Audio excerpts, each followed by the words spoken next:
नमस्कार, स्वागत है आपका नादी विशेष में और मैं हूं आपके साथ पूनम जैन। सीधी में हुए बस हादसे ने जहां एक और सभी की आंखें नम कर दी हैं, तो वहीं दूसरी ओर प्रदेश में सरकारी परिवहन सेवाएं फिर से शुरू करने के पर विचार पर मजबूर कर दिया है। निजी बस ऑपरेटरों की मनमानी और छोटे वाहनों में क्षमता से अधिक कई गुने ज्यादा यात्रियों को भरने से सड़क पर सफर असुरक्षित हो गया है, जिसकी वजह से सड़क परिवहन निगम बंद होने के 11 साल बाद राज्य सरकार एक बार फिर प्रदेश में सरकारी बसें दौड़ाने पर विचार कर रही है। इसके साथ ही बसों के संचालन के लिए अन्य राज्यों में लोक परिवहन सेवा की व्यवस्था का अध्ययन कराएगी। प्रदेश के परिवहन मंत्री गोविंद सिंह राजपूत के मुताबिक जल्द ही इसको लेकर वे सीएम शिवराज सिंह चौहान से मुलाकात कर चर्चा करेंगे। दरअसल किसी निगम को बंद करने के बाद फिर से शुरू करना लंबी और जटिल प्रक्रिया है, इसलिए सड़क परिवहन निगम के विकल्प के रूप में कंपनी या कोई और माध्यम की व्यवस्था पर विचार किया जा सकता है। बता दें, प्रदेश में सरकारी बस सेवा की व्यवस्था दिग्विजय सरकार ने बंद कर दी थी, जिसके बाद अनुबंधित और फिर निजी बस सेवाओं का दबदबा लगातार बढ़ता जा रहा है। निजी बस संचालक अपने फायदे के लिए लोगों की जिंदगियों के साथ खिलवाड़ करते आ रहे हैं।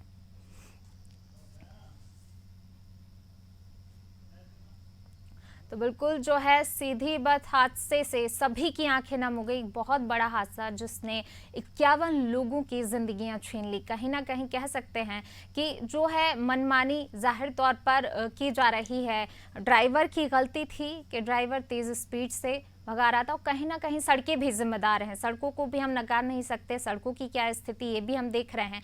हालांकि तमाम जो है दावे किए जाते हैं, सुधार के दावे, लेकिन क्या वो सुधार के दावे ज़मीनी हकीकत पर नज़र आते हैं? तमाम दावे यहाँ पर फेल हो जाते हैं और यही हमने सीधी हादसे में देखा है कि क्या स्थितियाँ बनी, किन कारणों के चलते ये इतना बड़ा हादसा हो गया। हर बार जो है हादसे हो जाते हैं, लेकिन जो प्रशासन की तरफ से कठोर कदम, कठोर नियम कानून होना चाहिए, वो कहीं ना कहीं लागू नहीं हो पाते हैं। तमाम नियम कायदे कानून लागू, लेकिन क्रियान्वयन नहीं हो पाता है। लागू तो कर दिए जाते हैं, लेकिन क्या जिन अधिकारियों को जिम्मेदारी सौंपी गई है सारी चीज़ों के मेंटेनेंस की, बसों की मेंटेनेंस की हो या सड़क की हो, क्या वो जिम्मेदारी निभाई जाती है सही तरीके से? उन पर ध्यान नहीं दिया जाता। उन पर ध्यान कब जाता है? जब इस तरीके के हादसे हो जाते हैं। आज से पहले भी इंदौर का एक हादसा, डीपीएस जो स्कूल की बस थी, वो हादसा हमने देखा था और अब सीधी हादसा जो है, और सीधी की भी अगर बात करें तो पहले भी। चलिए, और अब हमारे साथ ज़्यादा चर्चा के लिए संजय तिवारी आरटीओ हमारे साथ जुड़ गए हैं, आरटीओ अधिकारी। संजय जी, बहुत स्वागत है आपका। जी नमस्कार मैडम जी। संजय जी, जिस तरीके से सरकार जो है सरकारी बसों को फिर से शुरू करने का जो विचार कर रही है, गोविंद सिंह राजपूत वो शिवराज सिंह चौहान से चर्चा करेंगे। क्या लगता है, क्या इस तरीके के जो है कदम उठाने से जो हादसे हो रहे हैं, कई बार हम देख चुके हैं इस तरीके के बड़े हादसे, सीधी में भी पहले कई हादसे हुए, चाहे वो किसी भी सरकार की बात की जाए, अलग अलग टाइम पर अलग अलग बड़े हादसे। इंदौर का भी हादसा अभी कुछ साल पहले हुआ था। तो क्या इन हादसों पर लगाम लग जाएगी सिर्फ ये एक कदम उठा लेने से? मैडम देखिए, कुछ तो इनके चीजों से होने से फायदा तो मिलता है। दूसरा, हादसा अपनी जगह है, वो अलग मैटर है। उसके लिए हम लोग चेकिंग के लिए काम करते हैं, चेकिंग लगातार हमारी जारी रहती है। इसके पश्चात भी कुछ इस तरह का हो जाता है कि वो हादसे हो जाते हैं, लेकिन हमारी तरफ से उसमें कोई ढिलाई अब नहीं दी जाएगी सर। लेकिन अब नहीं दी जाएगी, इसका मतलब क्या है कि पहले भी हमने देखे हैं। सर सुनिए ना, पहले भी कई बार ऐसा हो जाता है कि जिन बसों का जो है मेंटेनेंस आप ठीक तरीके से चेक नहीं करते, फिटनेस ठीक नहीं की जाती है, फिटनेस की चेकिंग नहीं की जाती, तो कई सारे ऐसे कारण जो हैं होते हैं। जी, कई सारे कारण मैडम इसमें होते हैं, लेकिन हमारी चेकिंग भी लगातार इसमें जारी रहती है। ऐसा नहीं है कि हम लोग चेक नहीं करते हैं, समय समय पर भी चेकिंग करते हैं और लगातार भी चेकिंग करते रहते हैं।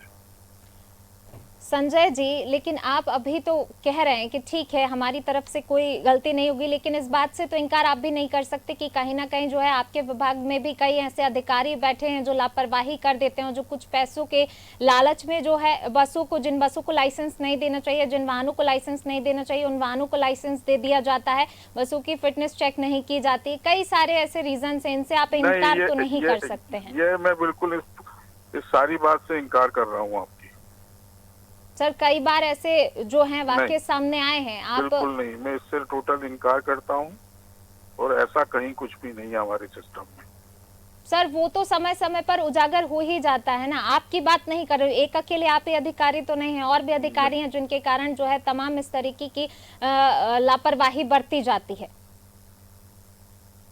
इसके बारे में मैं कुछ कहना नहीं चाहूंगा मैडम। वो सर ठीक है, अभी आप कहना नहीं चाहेंगे, लेकिन आगे आने वाले समय में क्या हम ये मान लें कि आपके विभाग के जो भी अधिकारी हैं वो भी इस तरीके की लापरवाही ना करें जो लापरवाहियां अभी तक होती आई हैं आगे से इस तरीके का? क्योंकि हम लोग बिल्कुल नहीं चाहेंगे कि कोई भी अधिकारी या हमारे साथी किसी भी प्रकार की लापरवाही करे।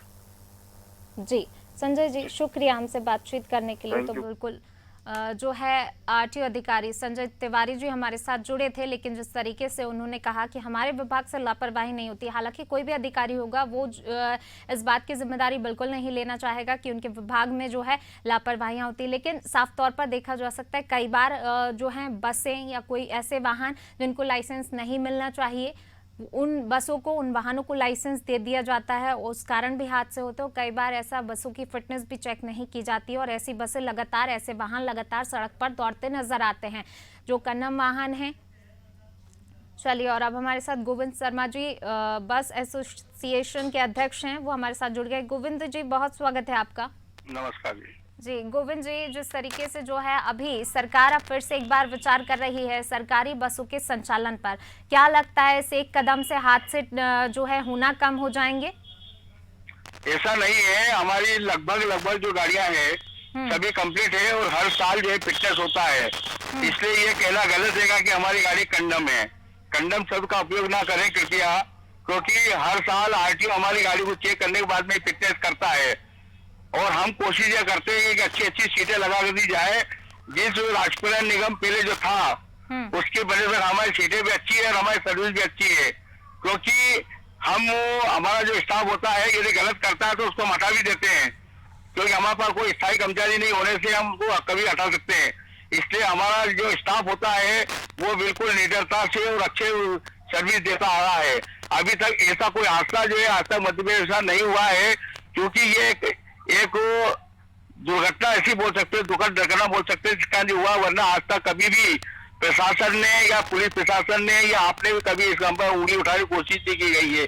ये एक दुर्भाग्यपूर्ण घटना है जिस पर आज हम पे उंगली उठाई जा रही है।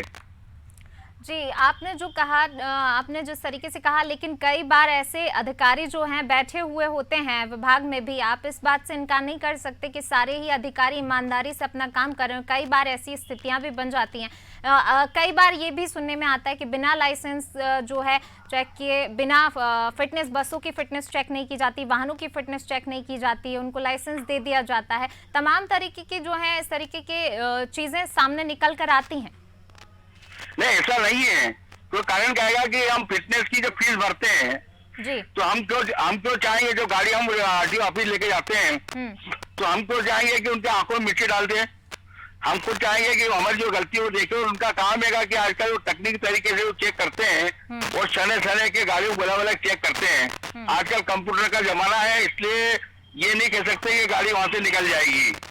इसलिए कि हम आरटीओ की जो फिटनेस कार्रवाई है उसमें कोई प्रश्न चिन्ह नहीं लगा सकते हम। जी चलिए, शुक्रिया हमारे साथ बातचीत के लिए गोविंद जी। तो जिस तरीके से लगातार जो है अधिकारी इस बात से तो साफ इनकार ही करते नजर आते हैं, अधिकारी कर्मचारी कोई भी हो, कि उनकी तरफ से लापरवाही नहीं की जाती, लेकिन लापरवाहियां हमने देखी हैं और उसी का नतीजा है। चलिए, हमारे साथ अब कांग्रेस से दुर्गेश शर्मा जी हमारे साथ जुड़ गए। दुर्गेश जी बहुत स्वागत है आपका।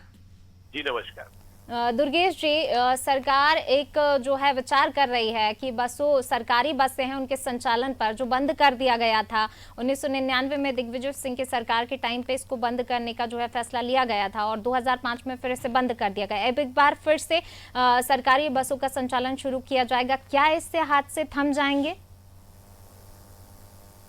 बड़ी अजीब सी स्थिति पैदा करती है भारतीय जनता पार्टी के प्रशासन करने वाले लोग। एक तरफ पूरी देश की संपत्ति बेचने की बात कर रहे हैं, दूसरी तरफ कह रहे हैं कि मध्य प्रदेश में जिसकी संपत्ति उन्होंने बेच दी उसे पुनर्जीवित कर देंगे। कैसे करेंगे, संभव दिख नहीं रहा है। इसलिए इसका डिबेट इस चीज पे होना चाहिए कि क्या ये वाकई में कर पाएंगे, क्योंकि इनके पास पैसा तो है नहीं। और जो संपत्ति थी 2005 में शिवराज सिंह चौहान जी मुख्यमंत्री बन चुके थे, तब से उन्होंने सिर्फ और सिर्फ पर्यटन विकास क्षमा चाहूंगा, पर्यटन बोल रहा हूँ, परिवहन विभाग से संबंधित इसका पूरी की पूरी जितनी संपत्ति थी उसको किसी न किसी माध्यम से बेच दिया। तो ये बहुत मुश्किल सवाल है कि मध्य प्रदेश में दोबारा से मध्य प्रदेश परिवहन को फिर से खड़ा कर पाए बिना आर्थिक मदद के, और आर्थिक मदद केंद्र से भी नहीं मिल रही है। पर ये आवश्यकता है कि आज जो सड़कों पे जो गाड़ियां चल रही हैं, उनका फिटनेस का प्रॉपर तरीके से सिस्टम जांच होना चाहिए। अधिकारी जो कह रहे हैं, जो अभी मिस्टर गोविंद थे, आपसे चर्चा कर रही थी, वो कह रहे हैं कि नहीं साहब कंप्यूटर का जो उपयोग है और ऐसा नहीं, तो इसमें कंप्यूटर में क्लिक करके ही तो आगे निकाल देते हैं। बिल्कुल। फिर सबसे बड़ी बात, आप एक एक बस में 32 की जगह यदि 60 बैठाएंगे तो आरटीओ में बैठे हुए जो लोग हैं उसके लिए कितने जवाब दे, ये भी तो वही जवाबदारी तय करेंगे। उसमें क्या करा जाएगा? अभी बीच में सवाल आया था, जनरल में बैठा था, परिवार के लोगों के सबने बोले भी लोग बाग क्यों बैठते हैं? अब यदि ट्रांसपोर्ट ही पूरा बंद कर रखा हो, आज केंद्र ने रेलवे बंद कर रखी है, जनरल टिकट हम लोग को मिल नहीं रही, आम आदमी आखिर सफर कैसे करे? उसको कहीं ना कहीं पहुंचना है, पहुंचने के लिए कोई माध्यम नहीं है, तो वो अपनी जान पर खेल के पहुंचता है। हम देखते हैं कई बार नदियों में पुल नहीं है तो आदमी रस्सी बांध के उसके सहारे निकल रहा है। बिल्कुल। सरकार को इन चीजों पे ध्यान देना चाहिए, इन व्यवस्थाओं को देना चाहिए। ट्रांसपोर्ट की बसें उस एरिया में बढ़ाना चाहिए और बसें फिटनेस वाली हो ये बढ़ाना चाहिए। या प्राइवेट बढ़ाएं या सरकारी बढ़ाएं। यदि सरकारी बढ़ाएंगे तो सिर्फ उस माध्यम बनाएंगे कि साहब इसमें भ्रष्टाचार हो रहा है। यदि भ्रष्टाचार ही करना है तो फिर जो भी माध्यम बनाते जाएं, और यदि बेचना ही है सब चीजें तो बेचते जाएं, पर निर्णय करें कि जनता की मृत्यु ना हो, हादसे ना हो, इसके लिए प्रयास माकूल होना चाहिए। जी चलिए, अब बीजेपी से हमारे साथ यशपाल सिसोदिया जी हमारे साथ जुड़ गए हैं। यशपाल जी बहुत स्वागत है आपका।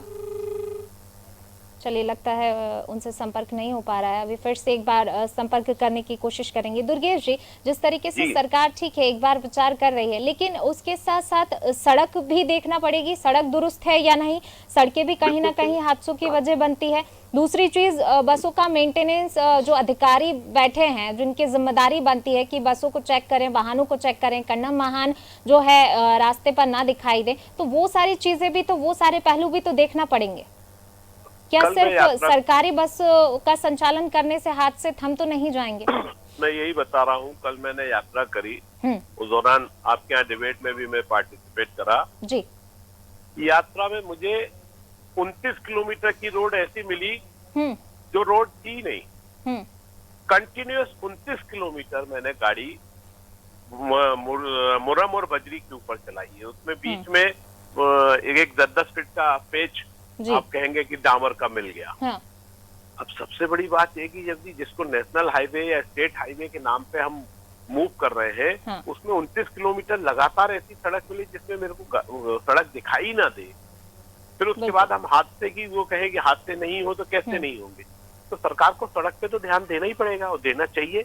जब मुझसे अच्छी खासी टैक्स ले रहे हैं, पेट्रोल डीजल में मध्य प्रदेश सबसे ज्यादा लूट रहा है, इसका पैसा भी तो आप इसी के लिए ले रहे हो ना कि आप सड़कें का निर्माण करोगे और आप डेवलपमेंट में पैसा खर्च करोगे। किस बात का टैक्स ले रहे हैं? सिर्फ और सिर्फ विज्ञापन के लिए शिवराज सिंह चौहान जी के, या गेस्ट हाउस में मच्छर ने काट लिया तो दुर्गेश जी आपकी बात का जवाब हम ले लेते हैं। हमारे पास हमारे साथ एक बार फिर से यशपाल सिसोदिया जी हमारे साथ जुड़ गए हैं। यशपाल जी बहुत स्वागत है आपका। जी यशपाल जी, दुर्गेश जी को आपने सुना? नहीं, मैं सुन नहीं पाया था, कट हो गया था। चलिए ठीक है, आप जिस तरीके से जो है विचार कर रहे हैं कि एक बार फिर से सरकारी बसों का संचालन किया जाए, क्या आपको उससे लगता है कि हादसे जो हो रहे हैं वो थम जाएंगे, हादसे होना सिर्फ सरकारी बसों का संचालन करने से? देखिए, निश्चित रूप से जो निजीकरण के साथ साथ जिस प्रकार से सरकार की भूमिका होती है, सरकार के जो वाहन बंद हो गए थे और कांग्रेस के कार्यकाल में बंद हुए हैं, ये जो देखिए आप, जो रोडवेज की जो दुर्दशा हुई है, एमपी इलेक्ट्रिसिटी बोर्ड की जो दुर्दशा हुई है, हमारे जो सड़कों की जो दुर्दशा थी, लाइटों की जो दुर्दशा थी, तो कांग्रेस के समय में थी।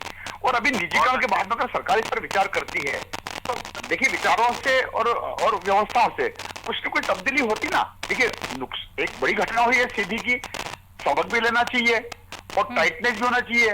और मेरे तो अच्छी तरह से ध्यान है कि इसमें एक स्पीड का भी कहीं ना कहीं कंट्रोल होना चाहिए, नियंत्रण होना चाहिए, स्पीड गवर्नर होना चाहिए। सारी चीजें घटना घटी है, उसके बाद से शासन प्रशासन अलर्ट है, और जो घटना घटी है उसके बाद अगर कोई परीक्षण हो रहा है, कोई चेकिंग हो रही है या इसके बारे में गंभीरता से चिंतन किया, इसका ये मतलब है कि पुनरावृत्ति ना हो। और सरकार का यही दायित्व बनता है कि अगर कोई घटना घट जाती है तो उसको लेकर के चिंता भी स्वाभाविक है, उसको रिव्यू करना चाहिए, समीक्षा करना चाहिए। ये तो व्यवस्था है, हाथ पर हाथ धरे बैठने से थोड़ी काम चलेगा क्या? दुर्गेश जी, यशपाल जी का कहना है कि ये डिसीजन कांग्रेस के समय में हुआ था, कांग्रेस ने बंद किया था। जी, कांग्रेस ने सड़क का निर्माण बंद कर दिया था, कांग्रेस ने सड़कों पे नालियां खुदवा दी थी, आज कांग्रेस ने सड़कों के ऊपर कीलें गड़वा दी हैं, सब चीजें कांग्रेस ने करी है। 15 वर्ष शिवराज सिंह चौहान जी तो शायद घूमने पर्यटन पे आए होंगे, तो उन्होंने 15 वर्ष कुछ काम नहीं कर पाए क्योंकि मध्य प्रदेश को समझने का प्रयास कर रहे थे। 1 वर्ष अभी और निकल गया, ये 16 वर्ष से मुख्यमंत्री हैं, जो सिर्फ मध्य प्रदेश को समझने का प्रयास कर रहे हैं। ठीक है, हो सकता है कि मध्य प्रदेश की आधी पॉपुलेशन खत्म करने के बाद ये समझ जाए, क्योंकि यदि ये समझ नहीं रहे होते या समझ गए होते तो शायद सड़कें, क्योंकि ये तो विकास के एक बहुत बड़े देवता हैं, सब कुछ का यही लोग करेंगे। हिंदुस्तान आज जिस वजूद में है वो वजूद इन्होंने स्वप्न लोक में बैठ के पूरा तैयार कर दिया था। तो ये सब चीजें इन्हीं के भरोसे, हम तो निकृष्ट लोग थे। ठीक है, माननीय ने कह दिया कि सब हमने कर दिया। 15 वर्ष शिवराज सिंह चौहान सोते रहे या घूमते रहे, वो उनकी इच्छा थी। अब मैं इनसे ये पूछना चाहूंगा कि क्यों भैया आपने सारी चीजें कांग्रेस ने बर्बाद कर दी थी, तो मध्य प्रदेश का जो करोड़ों रुपए का बजट है, जो पिछले 15 वर्ष से लगातार सड़क के नाम पर, और जो मुझसे, चलिए बजट तो मेरे को जाने दीजिए, जो मुझसे करोड़ों अरबों रुपए आप टैक्स से वसूल रहे हो, उसका क्या करते हो? 15 वर्ष हो गए शिवराज सिंह चौहान को मुख्यमंत्री रहते हुए, भाजपा की सरकार को रहते हुए, या ये सिर्फ 15 महीने में हमने पूरा बर्बाद करा क्या? ये चीज समझ से परे है थोड़ा सा। ये क्या है कि ज्ञानवर्धक लोग हैं, बहुत ज्ञानी लोग हैं, ये विस्तृत समझा सकते हैं कि जो अरबों खरबों या मिलेनियम पैसा जो हमसे टैक्स का वसूला है 15-16 वर्ष के अंदर, उस पैसे का इन्होंने किया क्या है? यदि कुछ किया होता तो शायद सड़कों पे चलने की व्यवस्था होती। मैंने तो बताया अभी आपको, मैं जब सागर रोड से भोपाल आ रहा था तो उरई के पास मेरे को 29 किलोमीटर रोड मिली नहीं, तो वो हो सकता है कि वहां पर जो है कांग्रेस के जो कार्यकर्ता होंगे उन्होंने सड़क के ऊपर मुरम बिछा दी होगी। अब वो मैं पता करूंगा मेरा कौन सा कार्यकर्ता ऐसा है जिसके पास में ट्रक में मुरम बहुत ज्यादा होती है, वो वहां बिछा देता है तो वो सड़क छुप जाती है। इसीलिए मुझे 8-8, 10-10 फीट के या 20-20 फीट के कुछ पैच सड़क के दिखाई दिए थे, तो वो शायद उस पर नहीं बिछा पाया। और मैं भी यदि उन्हीं सोच का होऊंगा तो मैं कहूंगा कि वो 10 फीट का पैच भी क्यों दिखाई दे रहा है, उसको भी उखाड़ दो यार भाइयों, यदि कांग्रेसियों ने किया है। तो ये सब चीजें हैं, ये ज्ञानवर्धक लोग हैं, तो इन ज्ञान पुरुष माननीय जो भी हैं आपने जोड़े, उनसे पूछिए कि वो करोड़ों अरबों रुपए कहाँ गए। आपके सवालों का जवाब जानते हैं यशपाल जी से, और साथ ही ये भी यशपाल जी जिस चीज का आप बोल रहे हैं कि कांग्रेस के समय में बंद कर दिया गए थे, तो कांग्रेस के समय में बंद करने का फैसला लिया गया था 1999 में, जब दिग्विजय सिंह जो है मंत्री थे, लेकिन कांग्रेस की सहमति नहीं बन पाई थी और फिर 2003 में बीजेपी आई, 2005 में इसको बंद कर दिया गया। पहली चीज। दूसरी, सड़क की भी जिम्मेदारी बनती है, जिस तरीके से जो है दुर्गेश जी ने भी कहा, सड़कों को भी तो देखिए, सड़कें भी दुरुस्त नहीं, एक बड़ा बजट आता है लेकिन फिर भी जो है सड़कें दुरुस्त नहीं हो रही हैं।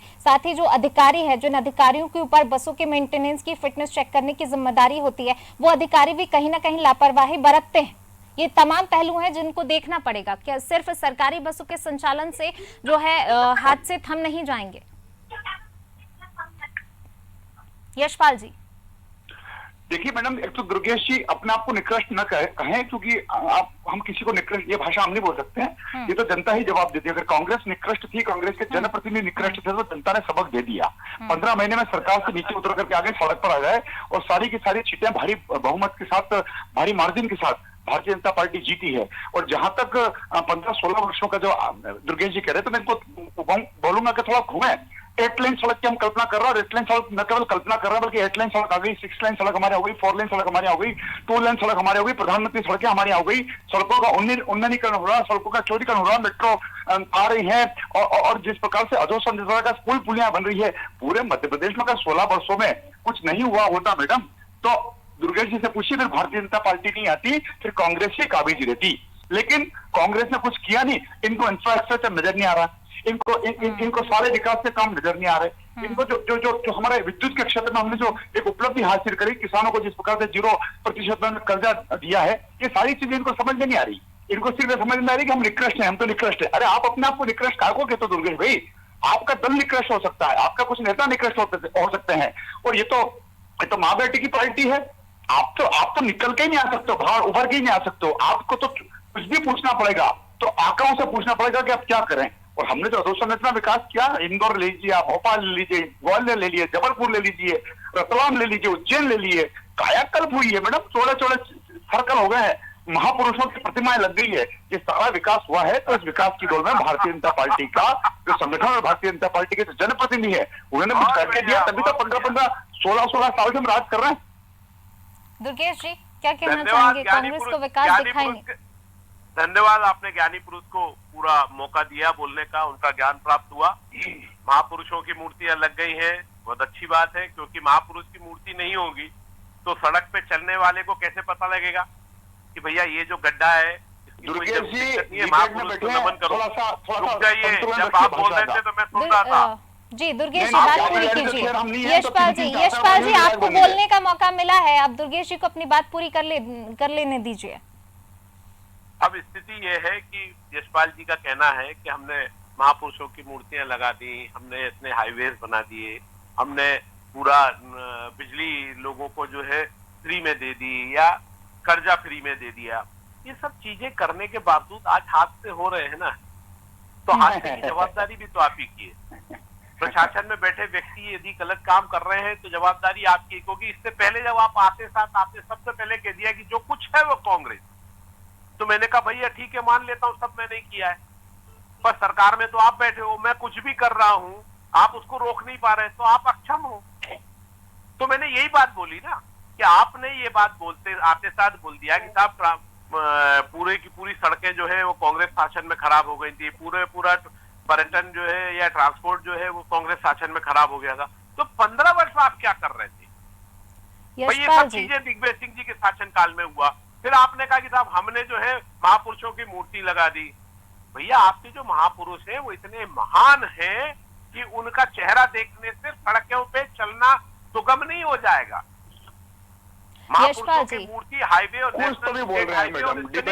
चलिए दुर्गेश जी मुझे पता नहीं दुर्गेश जी का दायित्व क्या है, दुर्गेश ने कितना अनुभव दिया मुझे पता नहीं, मेरा परिचय नहीं है, लेकिन कुछ तो भी बोल रहे हैं। ऐसे डिबेट नहीं होती है दुर्गेश जी। एक चीज बताइए कि क्या गारंटी है, अब सीधी हादसे की अगर हम बात करें तो सीधी हादसा क्यों हुआ? क्योंकि एक तो सबसे बड़ी वजह जिस रूट से बस को आना था वहां पर जाम लगा हुआ था, कई दिनों से जाम लगा हुआ था, वो जाम नहीं हटा और जैसे ही जो है हादसा हो गया, तमाम अधिकारी जो है वहां पर पहुंचे, उसके बाद से वो जाम तुरंत हट गया। क्या गारंटी है आपके इस तरीके के हादसे टालने के लिए जाम नहीं लगेगा? मेंटेनेंस जो है, बसों की फिटनेस वो जो है वो चेक की जाएगी, ओवरलोड थी बस वो भी। तो इन सब चीजों की कोई गारंटी, क्या कोई मापदंड, क्या कोई ऐसे नियम कायदे कानून जिनसे हादसों को टाला जाए? क्योंकि जरूरी नहीं है सिर्फ बस सरकारी बसों के संचालन से ही हादसे नहीं थमेंगे, तमाम जो पहलू हैं उन पर भी विचार करना होगा। निश्चित मैडम, एक घटना सबक सिखाती है और ये घटना अगर घटित हुई है तो निश्चित तो हमको हमारे नेताओं पर पूरा भरोसा है, हमारी पार्टी को पूरा भरोसा है। इस तरीके की घटनाएं पहले भी हो चुकी हैं, घटनाओं से सबक कहाँ लिया जाता है? कुछ दिनों के लिए ठीक है, चेकिंग हो जाती है, तमाम तरह के जो है नियम बना दिए जाते हैं, लेकिन क्या उन नियमों का, उन कानूनों का क्रियान्वयन सही तरीके से हो रहा है? वो कहीं दिखाई नहीं देता। निश्चित रूप से शासन प्रशासन में बैठे हम जनप्रतिनिधि को जिम्मेदार लोग, हम इसकी समीक्षा भी करेंगे और उसको कहीं न कहीं नियंत्रित भी करेंगे और जो दोषी पाए जाएंगे उनको बख्शेंगे नहीं। और भारतीय जनता पार्टी की सरकार है, जनता भारतीय जनता पार्टी के साथ है। घटना का दर्द है, घटना का दुख है हमको। कांग्रेस इस घटना के समय भी राजनीति न करे और जो विकास की अवधारणा भारतीय जनता पार्टी ने सुनिश्चित की है उसको कांग्रेस स्वीकार कर ले, क्योंकि जनता ने तो इसको स्वीकार कर लिया। विकास की अवधारणा के आधार पर ही हम 16-16 वर्ष से मध्य प्रदेश की जनता की सेवा कर रहे हैं, उनका जनादेश हमको प्राप्त हो रहा है। कांग्रेस तो टूट चुकी, कांग्रेस के पास ना नीति है, ना नीयत है, ना नेतृत्व है और ना नेता है। इसलिए कांग्रेस तो हो गई बोनी और हम जिस प्रकार से काम कर रहे हैं उसको और आगे बढ़ाने का काम करेंगे। शामिल होने के लिए साथ ही यशपाल जी आपका भी शुक्रिया इस चर्चा में शामिल होने के लिए। तो बिल्कुल तमाम जो हैं विकास के दावे किए जाते हैं, नियम कायदे कानून बनाए जाते हैं, लेकिन क्या उन नियमों का पालन हो रहा है? क्या उन नियमों का क्रियान्वयन सही तरीके से हो रहा है? अगर क्रियान्वयन सही तरीके से हो तब इस तरीके के हादसे हमें देखने को नहीं मिलेंगे। सीधी घटना जो है, सीधी हादसा, बहुत बड़ा हादसा, 51 लोगों की मौत हो गई और इससे जरूर सबक लेना चाहिए। सबक सबक, जिस तरीके से यशपाल जी ने भी कहा कि इस घटना से हम सबक ले रहे हैं और इसी को लेकर जो है सरकारी बसों का संचालन करने जा रहे हैं। लेकिन क्या सरकारी बसों के संचालन से हादसे कम हो जाएंगे या हादसे थम जाएंगे? तो वो जरूरी है, तमाम पहलू भी देखना जरूरी है, क्योंकि उस बस में कई घरों के चिराग थे जो आज नहीं हैं। 51 लोग, यानी कि एक बहुत बड़ा आंकड़ा जो है मौत का, लोगों की मौत हो गई है। तो कई सारे परिवार ऐसे जिनकी उम्मीद थी कि हाँ आज हमारे बच्चे ये करेंगे, कल का भविष्य किसी का था। कई लोगों के परिवार वाले ऐसे, कमाने वाला एक कोई लौता होगा। उस बस हादसे में तमाम तरीके के लोग थे, सबसे ज्यादा छात्र थे जो कि परीक्षा देने जा रहे थे, कई लोग अपना भविष्य बनाने जा रहे थे, लेकिन अब वो हमारे बीच नहीं है। तो एक बहुत ही दुखद घटना और इससे सबक लेने की ज़रूरत है, लेकिन सियासत करने की ज़रूरत नहीं है। ठीक है, तमाम सवाल खड़े करने के लिए पार्टियां हो जाती हैं, एक दूसरे पर आरोप प्रत्यारोप के, ठीक है हमने ऐसा नहीं किया, हमने ऐसा कर दिया, लेकिन क्या वाकई हम लोग सबक ले रहे हैं? क्या वाकई हम उस दिशा में काम कर रहे हैं जहाँ करना चाहिए? ये तमाम सवाल हैं और ज़रूरी है कि इस हादसे से वाकई सबक लें और जो करने की ज़रूरत है, जो सही नियम कायदे कानून अगर हम बना रहे हैं तो उनका क्रियान्वयन भी उसी तरीके से हो। चलिए फिलहाल इस पेशकश में बस इतना ही और मुझे दीजिए इजाज़त। लगातार खबरों के लिए बने रहिए अनादि टीवी के साथ। नमस्कार।